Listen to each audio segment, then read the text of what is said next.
Buonasera a tutti, bentornati a Liberamente, variazioni e scorribande qui su Radio Libertà.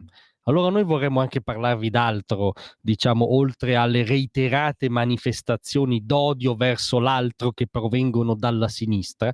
Il problema è che ce n'è una ogni quarto d'ora, cioè ormai è difficile stare dietro il notiziario che conferma la tesi dell'intolleranza radicale e radicata ormai nel bel mondo della gauche.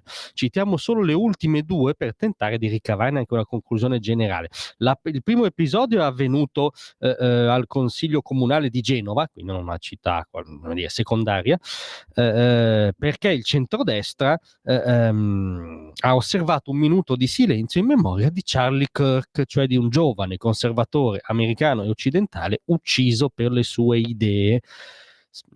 Una cosa lapalissiana in qualunque mondo sensato, non lo è stato all'Europarlamento, che non è un mondo sensato, non è un mondo sensato nemmeno il Consiglio Comunale di Genova, perché si scatena la polemica dai banchi della sinistra, si accusa di aver fatto una cosa illegittima.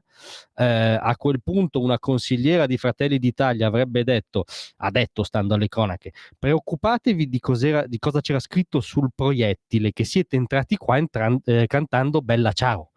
Cioè fa notare la contraddizione. Il vostro inno era la parola d'ordine scritta sul proiettile che ha ucciso Kirk. Fatevi qualche domanda. Se la sono fatta, ma va, anzi, è stato captato un fuori onda, una cosa detta fuori dal microfono, ma che rimane agli atti e li svergogna definitivamente. Il consigliere del PD Claudio Chiarotti, rivolgendosi alla collega, ha detto la seguente frase ispirata a, diciamo, tra Voltaire e Gandhi: non dire cazzate, vi abbiamo già appeso per i piedi una volta. Cioè vi abbiamo già appeso per i piedi una volta. Quelli del centrodestra sono fascisti e loro li appenderanno, hanno l'intenzione di appenderli per i piedi come già una volta. Il secondo episodio riguarda ancora più da vicino la comunità che sta anzitutto attorno a questa radio, perché riguarda la sede della Lega di Cornate d'Adda, dove gentiluomini al momento ignoti hanno lasciato scritto la seguente perla: Lega Salvini e lascialo legato. Quindi l'intenzione dichiarata all'appello a legare un avversario politico. Non si sa poi quali retropensieri ci siano dietro al fatto che va legato. Temo che la conclusione delle loro teste sia analoga a quelle del loro collega sincero democratico di Genova. Voi pensate cosa sarebbe successo se avessero detto lega la Schlein e lasciala legata? Cioè sarebbe sospesa la programmazione normale su tutti i canali TV, ci sarebbe l'allarme fascismo a reti unificate, scandalo delle anime belle, giù le mani da Elli in tendenza ovunque, insomma ci sarebbe il caravanserraglio all'opera. Ma Salvini si può tranquillamente dire legalo e lascialo legato, d'altronde un giorno sì un giorno no viene postato a testa in giù da qualcuno di questi sinceri democratici.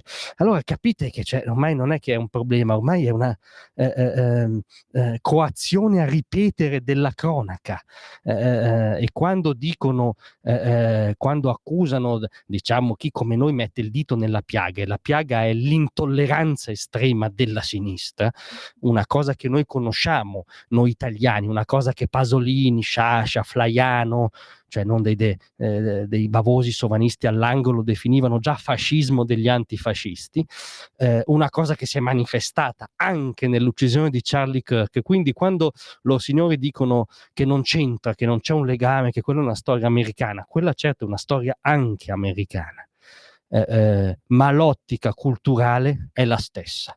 È lo stesso l'alfabeto woke, del resto, cioè la sinistra nostrana è ormai un copia e incolla della sinistra americana, tutta woke, LGBTQ, metteteci tutte le consonanti che sapete, ossessione dei diritti o pseudotali, ormai scissi dal lavoro, dalla realtà, dalla vita, dalle famiglie, dalla concretezza dell'esistenza.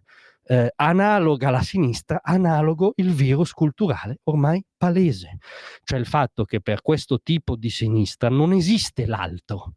l'altro non deve parlare, come ha detto il comico in disarmo Enzo Iacchetti, di fronte a un signore che difendeva le ragioni dello Stato di Israele, peraltro criticandone anche Netanyahu, quindi non un estremista neanche lui. Non deve parlare. Per questa sinistra contemporanea l'altro non esiste, non deve parlare. Se si permette di parlare va appeso per i piedi oppure va legato. Tutto questo nel silenzio negazionista assoluto del mainstream, anzitutto giornalistico.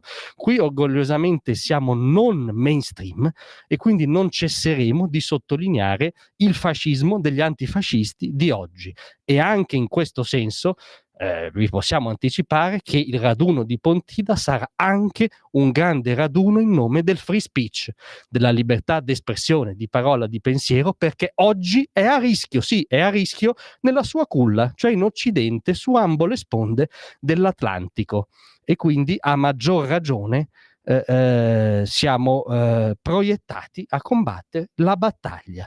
Non ci riusciranno a zittire. Grazie a tutti, a domattina.